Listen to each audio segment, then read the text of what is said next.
Climate change is reshaping the landscape of disease transmission, with malaria emerging as a growing concern for South Africa. Rising temperatures and shifting rainfall patterns are enabling malaria-carrying mosquitoes to expand into new areas previously unaffected. Now, this threatens to undermine decades of progress in controlling the disease.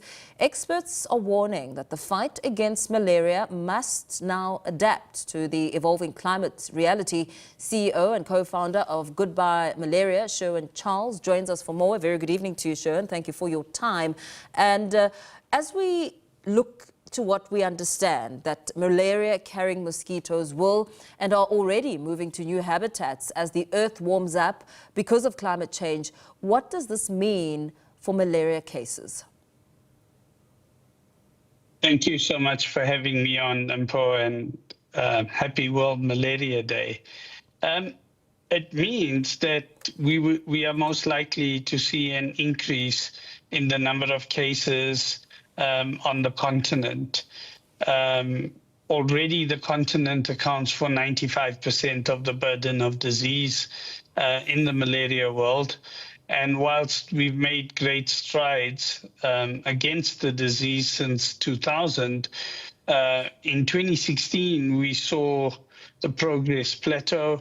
And in fact, in the last 2 years, we've seen an increase both in the number of cases as well as the number of deaths. And climate change will just accelerate that. So how should we understand the link between climate factors and malaria risk? I think the intersection between climate and health is being studied. A lot of research is going into this area, and hopefully we will see the benefits of that research in allowing us to have more information and help us make better decisions. But off the cuff, what we're seeing is that we need resilience in infrastructure so that we can withstand these extreme weather events.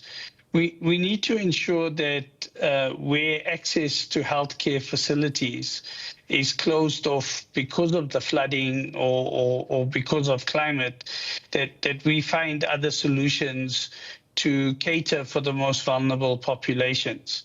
And of course, we need to find efficient ways to deal with standing water where mosquito populations tend to expand pretty rapidly. So with the understanding that we only have malaria in South Africa for a few months of the year, what does this now mean for the future? If it becomes warmer, what happens to the season for malaria suitability? Well, we're seeing a change in the season, both from when the rains arrive. And of course, I'm based in Johannesburg, and we've just seen an incredibly wet summer with very high and unusual rainfall. And what that does is it then extends the malaria transmission season. So with the winters maybe not being as cold, mosquitoes tend to be around for much longer. And so we hopefully would not end up in having year-long malaria, but certainly we would see an extension to the malaria high peak season. As we take a bird's eye view, which parts of the country are we beginning to see the indication of mosquitoes already being on the move? Well, I think we've seen the endemic parts of our country where there's the most activity. This is along our eastern border, northern KZN, that neighbors Mozambique and Zimbabwe, is where the endemic countries are. We're also lucky that in certain parts of the country, we do not have the mosquitoes, the vector that transmits malaria. So, you know, in the Cape, you're safe. Even in Pretoria, we haven't seen the vector breeding there. That's not to say this can't change in the future. And very lastly, before we let you go, what does this now mean for Sub-Saharan Africa as a region and in its elimination efforts?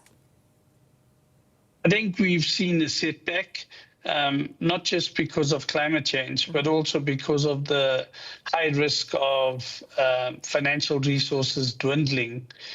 We've seen that countries are reducing their development aid.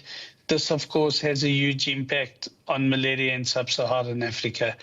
More than 80% of the money available for the fight against malaria comes from two major donors, the Global Fund and the President's Malaria Initiative. We've seen that PMI has had many and most of its contracts cancelled or reduced, and that's going to leave us with a very high funding gap where we need to find new partners to step in. We look into the private sector and philanthropists on the continent to step in and assist. Very well. Thank you so much for speaking to us this evening. CEO and co-founder of Goodbye Malaria, Sherwin Charles, giving us some insight there.